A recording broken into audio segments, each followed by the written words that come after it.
We're live this morning from New Jersey. It's just having a little bit of technical errors. Shooting in a new place is always like, so many things. I'm really excited to be with you this weekend. So it is the holidays, and so I'm here in New Jersey visiting my lovely extended family, and we're having a really nice time. So I just wanted to start out today with sending lots of love and blessings and positivity to whatever holiday you're celebrating or not celebrating. You know, I think every day is a great day to be thankful for what we do have and share our love with each other. So, thank you so much for joining my show this morning. I'm Jessica Disbrow, licensed social worker and registered psychotherapist in the state of Colorado. I'm also the founder and primary therapist of Higher Consciousness Healing. We're a small private practice in Lakewood, Colorado, offering innovative mental health services. We offer community building, free online education, and individual and group therapy services. If you want more information about our practice and all the wonderful things we do, please visit us on the web at www.higherconsciousnesshealing.org. We're also specializing in services for youth and millennials. Right now you're watching our live video blog that we air every Saturday at 10 a.m. Mountain Time. Today we're on East Coast time though, so it's about noon. Please feel free to ask questions, make comments during the show because there is a little bit of a delay with YouTube, Facebook Live. So, all right. Last week we talked about holding space and what that means. How being present and using compassion and active listening is so important, and really just allowing the other person to just be. And the reason why we're talking about holding space and communication is to just continue our conversation about conscious relationships. And it really only takes one person to make that relationship conscious. So by learning these different techniques and strategies and applying them to yourself, just by you doing that, you play such an important role with giving a good role model for others. And that's how we really make a difference with each other. You know, it's not about telling each other what to do. It's about educating ourselves and making those decisions that feel right. Well, today, talking about open, direct, and nonviolent communication. I want to start out with a little bit of a story on why I think communication is so important, and one of the lessons that I learned by spending my 20s just over the bridge in New York City. It was quite the experience. I mean, I grew up in small town Vermont, so there's, 500,000 people for the whole state. So moving to New York City, where there was just so many different kinds of people from so many different backgrounds, and me, being a young social worker, I really had to learn how to communicate with all kinds of people, some who didn't even speak English. And what I really learned is that a lot of times more traumatized, more struggling communities really do have certain language that they use to communicate with each other that's just kind of inherent. And I think we all do, but I just started really recognizing the kinds of terms that they would use versus the kinds of terms other people would use and how we interact with each other. So there's all of these layers of communication and unfortunately a lot of pain and suffering that goes along with that. And then, my heart goes out to, I've been in that really terrible place where I've said some really horrible things to people. I think we all have. So how can we move forward out of those things? And working with just everybody and myself included around communication and seeing how amazing it can be to shape and build our relationships in a beautiful way. So let's get on that. All right, so what does the open part of this episode mean? Open communication, what does that mean? Really what I want to hone in on is the vulnerability part. because we don't want to be vulnerable. We don't like to even talk about being vulnerable. And really, vulnerability is actually a superpower. Yeah, it's definitely a superpower, because when we allow ourselves to be vulnerable and take that chance with someone else, they're like, whoa, this person's being vulnerable and sharing something, personal with me. Now I'm going to let my defenses down. And then you can actually really bridge the gap. And it only takes you to be vulnerable and to make that leap. And if we're constantly waiting for the other person, that's not a good sign, because then we're at nobody's doing anything.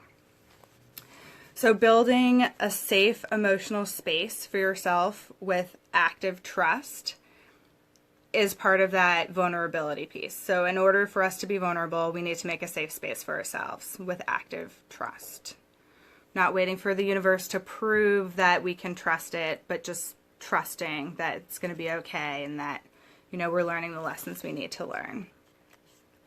Something else that I think is really important when it comes to being open and ready to receive is assuming goodness in the other person, that they're doing their best with what they know at the time, and we all make mistakes and get heated. And it's just important to be honest. What about the direct part of this conversation? Direct, we all know what direct means, be a direct and honest communicator, that seems pretty easy. Well, actually, in the work that I've done, being straightforward and specific and direct with people about what we need and want, especially when it comes to things that are emotional. Yeah, people don't want to do it. They actually skirt around asking directly. Well, do you think it might be okay if I don't want to bother you, but maybe, we don't ask directly for what we need. And it's not really helpful.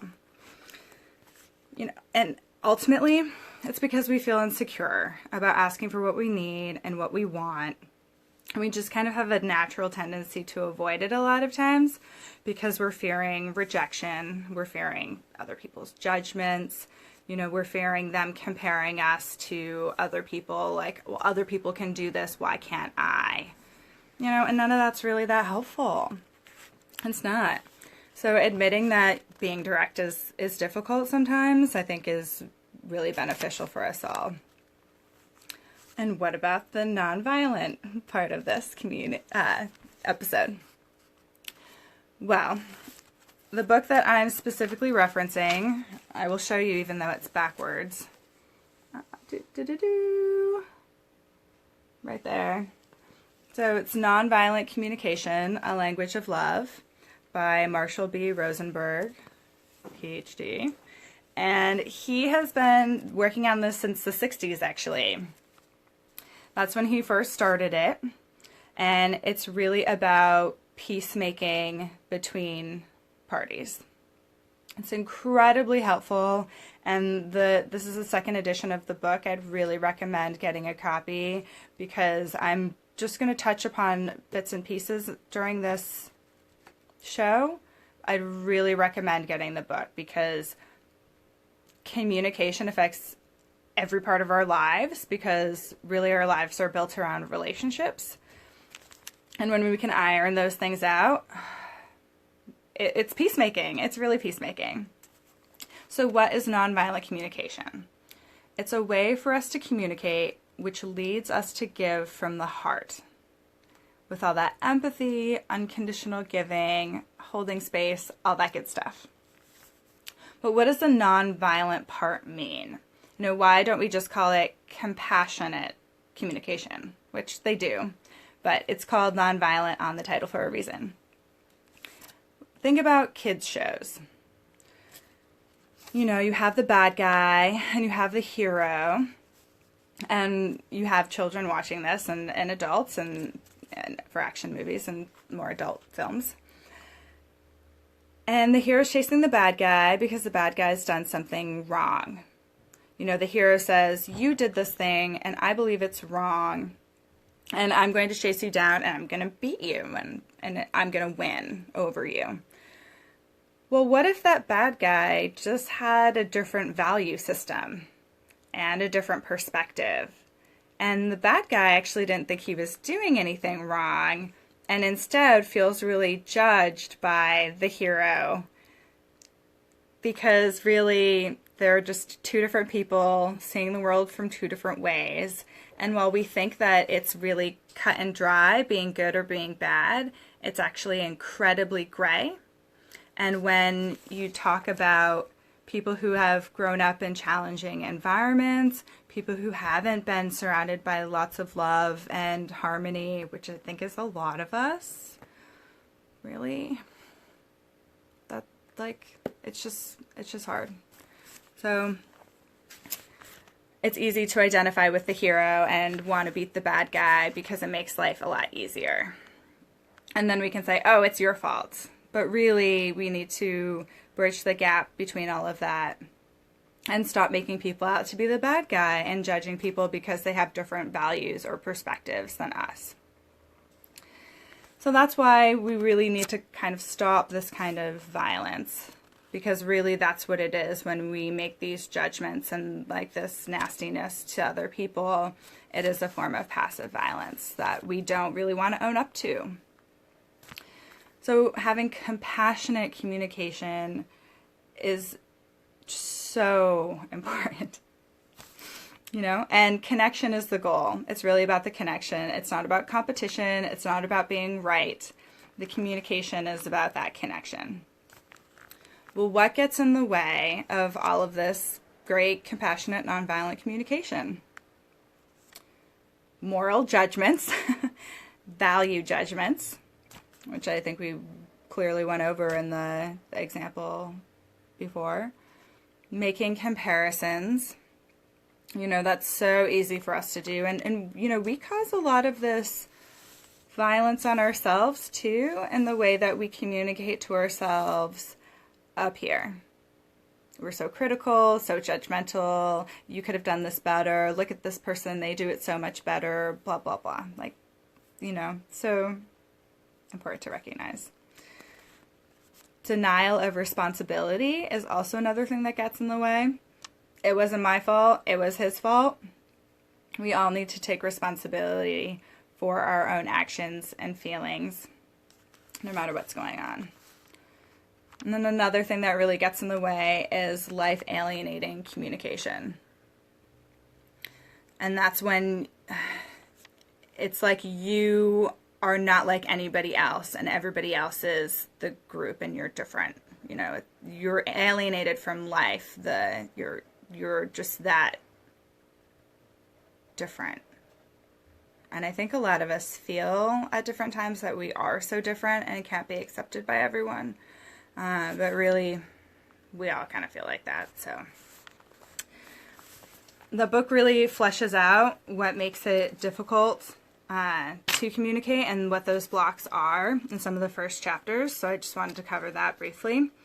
And personally, I think what gets in the way of these healthy communication really goes back to a lot of that ego stuff and a lot of that lower level functioning of the brain where we want to compete and we want to just think about ourselves and all of that stuff. So when we're working on the whole package, you know, the communication stuff really falls into line nicely. So that about wraps up my talk today. Next week, I'm going to be going into a little bit more in depth of the nonviolent communication process. There's actually 4 steps involved. And like I said, I really recommend you pick up the book. And if you're watching the show and want to pick up the book before next week's show, that would be cool. We'll talk more about that next week. I haven't seen any questions or comments, but right now would be a good time to ask if anybody has any in the audience. Just want to make a quick announcement that we'll be doing our New Year's challenge for the month of January. So if you're just catching the show now and you're like, what is this show? Who is this lady? What is she talking about? Like, what's going on? You can catch all of the shows. We're going to be re-airing them starting January 1st. So the first day I'll re-air the first episode, the second day the second episode, the third day the third episode. And they do go in a really beautiful order that I think wraps up a lot of pieces that a lot of different people are talking about and brings them together in a way that's really empowering for us as individuals. I really hope that you can join us for that. I'll be giving away some gift prizes, and I just would really love for people to contribute and participate.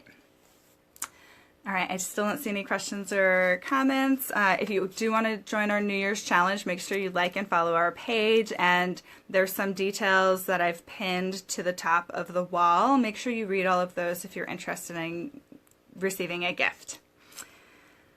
All right, awesome. I don't see anything else. I hope everybody has a beautiful holiday, and I'll see you all next week. All right, take care.